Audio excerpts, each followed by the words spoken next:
News hour শেষ করব রাজধানীতে বৃক্ষ পরিচিতি নিয়ে ব্যতিক্রমী একটি আয়োজনের খবর জানিয়ে। প্রকৃতি ও মানুষ একে অপরের পরিপূরক। প্রকৃতি বাঁচলে মানুষ বাঁচবে, তাই প্রকৃতিকে ভালোবাসতে হবে।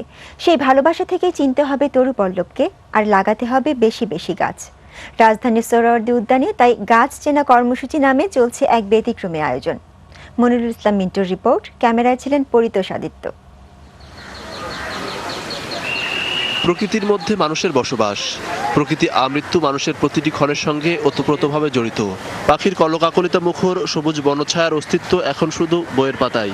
তাই তরু পল্লব নামে একটি সংগঠন আগ্রহী প্রকৃতি প্রেমিকদের গাছপালা ও পাখিদের সঙ্গে পরিচয় করিয়ে দেওয়ার উদ্যোগ নিয়েছে। আয়োজনে নতুন প্রজন্মের যারা বাবা মার সঙ্গে এসেছিলেন তারাও প্রকৃতিকে জানতে পেরে খুশি। গাছ চেনানোর পাশাপাশি গাছপাতার ঔষধি গুণাগুণ সম্পর্কেও ধারণা দেন বিশেষজ্ঞরা। বন্যপ্রাণী যে আইনটা আছে সরকারের, ইদানিং যেটা আপডেট হয়েছে, এটাকে জরুরিভাবে কার্যকরী করতে হবে। প্রকৃতির ভারসাম্য বজায় রাখতে গাছপালার কোনো বিকল্প নেই। গাছের অভাবে জীবজগতও আজ হুমকিতে পড়েছে। এক্ষেত্রে ছেলেমেয়েদের বেশি বেশি প্রকৃতির সান্নিধ্যে আনার জন্য অভিভাবকদের প্রতি আহ্বান জানান প্রকৃতি গবেষকরা।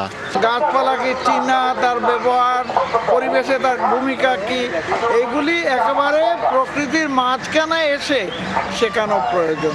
পাশাপাশি পাঠ্যপুস্তকে প্রকৃতি সম্পর্কে আর বেশি বিষয় অন্তর্ভুক্তর দাবি ছিল তাদের। Monirul Islam Mintu, ATN news, Dhaka.